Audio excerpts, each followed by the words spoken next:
అందరికీ నమస్కారం. రాష్ట్ర ప్రజలకి, శ్రేయభిలాషులకి, ప్రతి ఒక్కళ్ళకి మరి మీకు ఒక్కటి అర్థం కావట్లేదు. జగన్ గారు చెప్పే అబద్ధాలు జనం కోసం కాదు, ఆయనకు ఎదురుగా ఉండి ఆయన చుట్టూ ముట్టుకొని ఉండేవాళ్ళు గొర్రెలు అని అనుకుంటున్నారు. కానీ చూడు, వాళ్ళ కోసం ఎంత తాపత్రయం పడుతున్నారో, ఏ విధంగా పడుతున్నారో ఒకసారి ఆలోచించండి.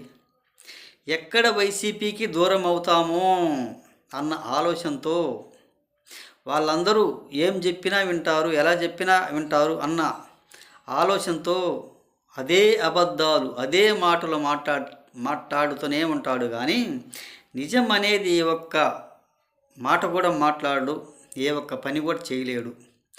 మరి ఆ స్క్రిప్టు అంతా అబద్ధాలే. రాసిన వాళ్ళు ఎవరో, మరి ఎవరు రాశారో ఏమో, మరి ఆయన రాసిచ్చినవాడు. ఆ స్క్రిప్ట్ అంతా అబద్ధాలు. మరి రాసిచ్చినవాడు ఏమన్నా ఒకటో తరగతన్నా పాస్ అయ్యాడో లేదో తెలియని పరిస్థితి. అది ఒక చెత్త స్క్రిప్టు. ఒకసారి ఆలోచించుకోండి. ఆ స్క్రిప్ట్ రాసిచ్చినవాడే ఎవడు, అతను ఒకటో క్లాసు కూడా చదివాడో లేని పరిస్థితి.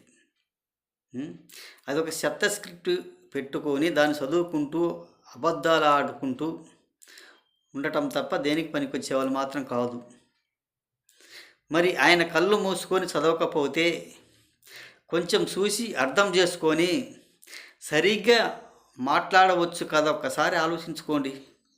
ఎప్పుడు ఆ స్క్రిప్ట్ చదువుతూనే ఉంటూ ఆ స్క్రిప్ట్ రాసిన వాడు ఎవరో కానీ అంత చెత్తగా పరమచెత్తగా రాసిచ్చి దాన్నే చదువుతూ దాన్ని అబద్ధాల మాటలు మాట్లాడుకుంటూ ఆ స్క్రిప్ట్ రాసిచ్చిన వాడు కూడా ఈయన చెప్పేది కూడా అబద్ధాలే కదా. ఈ చెప్పిన ప్రతి మాట కూడా అబద్ధంతోనే మాట్లాడతారు, అబద్ధం లేకపోతే కుదరదు అని ఆ స్క్రిప్ట్ రాసినవాడు కూడా తెలుసునేమో. అదేవిధంగా అదే ప్రకారం ఆయన స్క్రిప్ట్ కూడా అదేవిధంగా రాశారు. మరి రాసినవాడు కూడా జనాలు ఆయన చుట్టూ ఉండేవాళ్ళు కూడా ఊరికి పనికిమాలిన ఎదవలే కదా. ఆ చుట్టూ ఉండేవాళ్ళు, ఆయన నమ్ముకుని వచ్చేవాళ్ళు ఆ 40% మంది అయినా వాళ్ళు మారరు. ఏం చేసినా ఎలా చేసినా మారటానికి ఆస్కారం లేదు అని అంటారు. ఒక్కసారి ఆలోచించండి. ఆ స్క్రిప్ట్ రాసేవాళ్ళైనా బాగా రాసి ఇవ్వాలి. కానీ ఇటువంటి పరమచెత్తగా రాస్తూ ఒక అబద్ధాలు మాట్లాడుకుంటూ ఒక అబద్ధాల స్క్రిప్ట్ రాస్తే ఎలా జనాలు నమ్ముతారు ఒకసారి చెప్పండి. వాళ్ళు జనాలు ఏం గొర్రెలు కాదు, బర్రెలు కాదు, జనాలు మనుషులు వాళ్ళు కూడా. అలా మోసం చేస్తే జనాలు ఏమైనా నమ్ముతారా? నమ్మరు కదా. ఎవరు కూడా నమ్మే స్థితి లేరు. ఏది ఏమైనా పరిపాలన బాగుండాలి. 5 సంవత్సరాలు ఏ విధంగా చేశారో, ఎలా చేశారో అనేది ఆలోచించండి. అలా చెప్తే ఎలా బాగుంటుంది? అంతా ఆయన చుట్టూ ఉండే వాళ్ళు కూడా అక్రమాలకు, అన్యాయాలకు పాల్పడ్డ వాళ్ళు. ఒక్కసారి తెలుసుకోండి. ఆ వంశీ టీడీపీ కార్యాలయాన్ని ధ్వంసం చేసి కార్లు ధ్వంసం చేస్తూ తగలబెట్టినవన్నీ కనపడుతున్నా కానీ ఆయన అబద్ధాలు మాట్లాడటం ఎలా ఉంటుంది ఒకసారి చెప్పండి. అదేవిధంగా పెన్నెల్లి రామకృష్ణారెడ్డి గారు, మాచర్ల ఎమ్మెల్యే, ఓడిపోయిన ఎమ్మెల్యే, అతను ఏ విధంగా అరాచకాలు చేశాడు, ఏ విధంగా చేశాడు, ఎలా చేశాడు ఒకసారి ఆలోచించండి. అది ఎప్పటికీ మంచిది కూడా కాదు. ఒక్కసారి తెలుసుకోండి. అదేవిధంగా పోలీసు వ్యవస్థని బట్టలు ఇప్పదీసి నిలబెడతామన్నారు. మరి బట్టలు ఇప్పదీసి నిలబెడితే రేపు జనాలు కూడా ఎలా నమ్ముతారు? నువ్వు ఎలా అధికారంలోకి వస్తారు ఒకసారి చెప్పండి. ఈ వైసీపీ ప్రభుత్వం, ఈ ప్రతిపక్షం లేని పార్టీ మరి పోలీసు వ్యవస్థనే బట్టలు ఇప్పదీసి నిలబెడతామని అన్నారు కదా. రేపు జనాల్ని కూడా అదేవిధంగా బట్టలు ఇప్పదీసి నిలబెడతారేమన్న ఆలోచన కూడా జనానికి కూడా వస్తుంది కదా. 40%అయినా కానీ అంటే ఆ 40% కూడా రాకూడదు, అసలు పోవాలన్న ఆలోచనతో అలా మాట్లాడుతూనే ఉంటారు. కానీ దేనికి పనికి వచ్చేవాళ్ళు మాత్రం కాదు. కొంచెం ఆలోచించుకొని స్క్రిప్ట్ రాసేవాళ్ళైనా, ఆయన మాట్లాడే మాటలైనా మనం ఏం మాట్లాడుతున్నాం, ఎలా మాట్లాడుతున్నామా, అబద్ధాలు మాట్లాడుతున్నామా, నిజం మాట్లాడుతున్నామా అనేది కొంచెం ఆలోచించుకోవాలి. ఈరోజు తాడేపల్లిలో ఉంటారు, రేపు బెంగళూరులో ఉంటాడు ప్యాలెస్లో. ఒకసారి ఆలోచించుకోవాల్సిందిగా మాట్లాడే తీరు అయినా మనం ఎలా చేశాం, ఏ విధంగా చేశామా. మరి గన్నవరం వంశీ మనం ఆయన ఏ విధంగా తగలబెట్టాడా, ఎలా తగలబెట్టాడా, అలా కనపడుతూనే ఉన్నాయిగా తగలబెట్టినన్ని. మనం మాట్లాడే మాట కూడా ఏ విధంగా ఉంటుందా, ఈ జనాలు ఒప్పుకుంటారా ఒప్పుకోరా, ఈ జనానికి నచ్చుద్దా నచ్చదా అనేది కొంచెం ఆలోచించుకోండి. ఎవరు ఏదైనా కానీ ఒక మాట్లాడే తీరులో అయినా జనాలు నమ్మాలంటే ఈ విధంగా నమ్మరు కదా. నమ్ముతారు జనాలు ఒకసారి అడగండి. మీరు ఏ విధంగా అయినా కానీ వాళ్ళు గొర్రెలు కదా అని మీరు ఉద్దేశంతో అలా మాట్లాడుతున్నారు కదా, దేనికి పనికొచ్చే వాళ్ళు మాత్రం కాదు.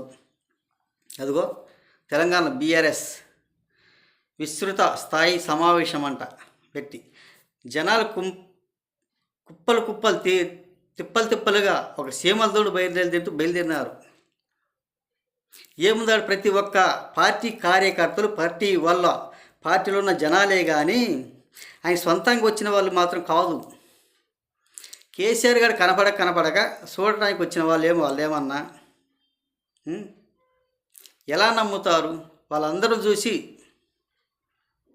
ఆయన సంతోషపడవచ్చు.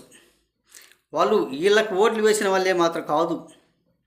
ఈ బీఆర్ఎస్కి ఓటు వేసిన వారు 5% మంది ఉన్నా మిగతా వాళ్ళు ఒక కాంగ్రెస్ పార్టీ, ఒక బీజేపీ, ఆ పార్టీకి సంబంధించిన వాటికి సంబంధించిన వాళ్ళు మాత్రమే. ఈ బీఆర్ఎస్ పార్టీకి సంబంధించిన వాళ్ళు మొత్తం ఏ ఒక్కళ్ళు కూడా కనీసం 50% మంది కూడా ఉండరు. ఈయన అసెంబ్లీకి వెళ్ళడు, అసెంబ్లీలో కనిపించడు.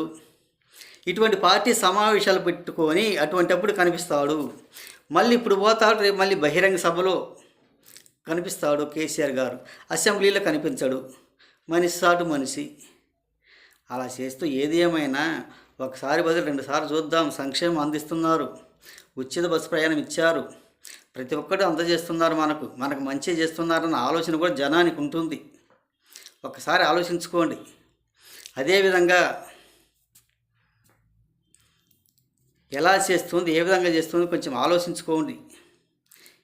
ఇటువంటి వాళ్ళని సంకలు పట్టుకొని గుద్దుకుంటే ఏముండదు. వాళ్ళు ఏంటంటే డబ్బులు ఇస్తే ఓటేసేవాళ్ళు, డబ్బులు ఇవ్వకపోతే రారు.